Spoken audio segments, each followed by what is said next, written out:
I don't like what you're wearing today, so you can't have your movie greenlit.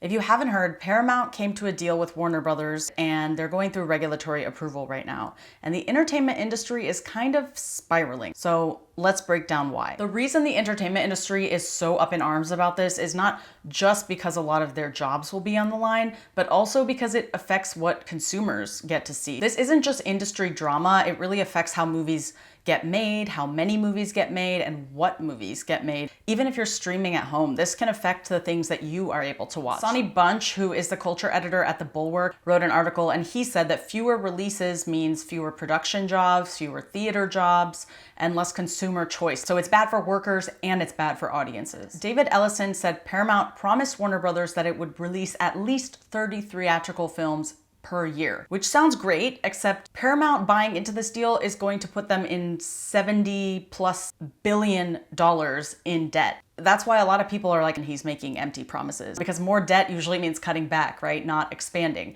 And we're already expecting that there are going to be a lot of layoffs and a lot of job losses. So this isn't just like, ooh, the Hollywood is being affected everywhere from like top down, and it's going to affect people like you and me too. There is a big movement within Hollywood to try to stop this merger from happening. The Block the Merger campaign is being led by the Future Film Coalition, voicing their unequivocal opposition to this merger. There are close to 5,000 signatures. Everyone involved in the supply chain of movie making in Hollywood signed this open letter. And then Mark Ruffalo, who's really been on the leading edge of a lot of really important causes, he was on Jim Acosta's show. Just seen consolidation decimate our business over the last several years. When Disney bought most of 20th Century Fox, that output really dropped. So it's not hypothetical. I mean, we've seen this pattern already. Some of this can be attributed to the streaming trend and that taking over so much. And if the Warner sale goes through, PBS notes that a new quote-unquote Big Four era would be underway.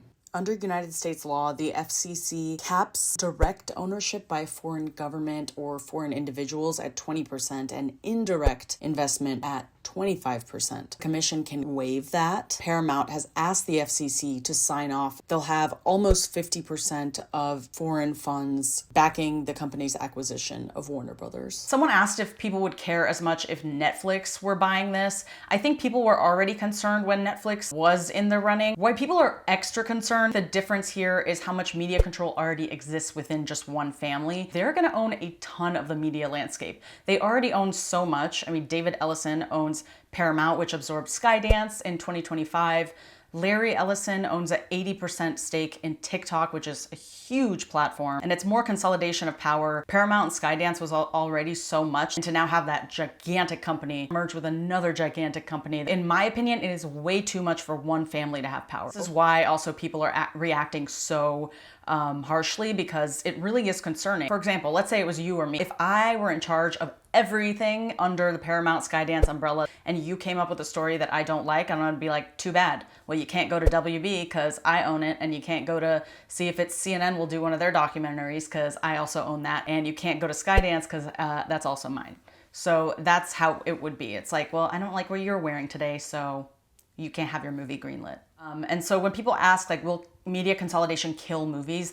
I don't think it's going to kill them, but it's definitely going to make the number of films that we see and the variety of content dwindle. There are all these companies creating their own proprietary streaming services to put their own licensed content. So that does reduce our choice, because then we're ending up paying for 10 streaming services instead of 5. Like Disney Plus, for example, pulled a lot of content from a lot of other streamers to put on their own. It's not even a hypothetical at this point, because we've seen it happen. There's fewer movies, there's less variety, there's fewer theatrical runs. People are not willing to take risks with movies. Like Warner Brothers made a decent amount of money in the past year or two with 30 Oscar nominations thanks to Sinners, Weapons, and One Battle After Another. You can imagine with the Ellisons taking over and having so much debt, is there something they would want to take a risk over? Now we're supposed to believe that 2 studios combined with more debt are somehow going to make more movies, and everything's based on existing IP. That's why you're getting all these Marvel and like superhero franchises that just seem like they won't ever end. Are we going to see these one-off really interesting films, or are we just going to stick with safe, boring things and sequels? There's definitely definitely more to the story in terms of media ownership and corporate control, and that's like a whole slightly more serious topic, but that's for another video. And right now I'm just going to focus on what this means for the entertainment industry. I'll get into the media free speech side of this in another video. This is a quick update for you. Thank you so much for watching. Please subscribe.